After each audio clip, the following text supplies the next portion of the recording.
很多老人会认为孩子睡觉打鼾说明睡得香，鼾声越大说明睡得越沉，是好事。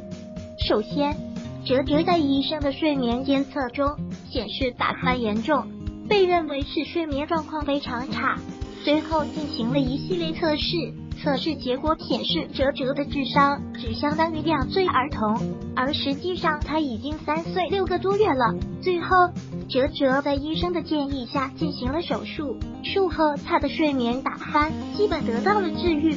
看完上面的案例，估计大家心里都清楚了，其实孩子打鼾并不是好事，并不意味着孩子的睡眠质量好。事实上，孩子睡觉时平静的呼吸才是良好睡眠的体现。关于孩子为什么睡觉会打鼾，一般有下面几个原因：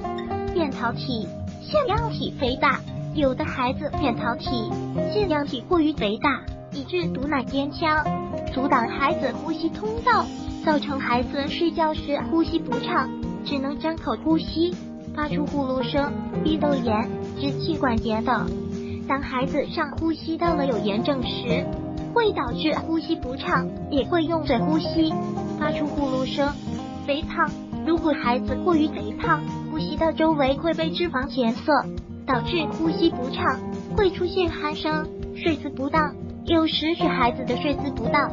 比如仰面大睡时容易打鼾，那就让孩子侧着睡，这样可以使舌头不会过度后垂而阻挡呼吸通道，也就不会打呼噜。看完后，家长尤其要格外注意，因为关于孩子打鼾，危害还是很多的，影响孩子生长发育。如果孩子睡觉时打鼾，一定会影响睡眠质量。孩子的睡眠质量一旦下降，势必是释放的生长激素减少，不仅会影响孩子的骨骼发育，还会影响孩子的智力发育，影响孩子的面容。孩子在打鼾时会因为鼻咽部阻塞，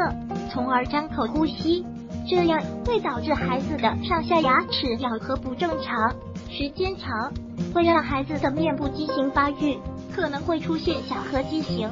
牙列不齐、上颌骨变长等影响面容的不良情况，引起中耳炎、鼻窦炎。如果孩子的腺样体增生肥大，会堵塞鼻咽侧壁的咽鼓管咽口，则会引起渗出性中耳炎，孩子会出现耳鸣、听力减退等症状。如果堵塞鼻道，会并发鼻窦炎，引起心血管疾病。当孩子出现严重打鼾时，为了满足机体足够的血氧饱和浓度，心脏需要超负荷的工作，时间长可能会引发相应的心血管疾病。如果喜欢本视频，请分享并订阅本频道。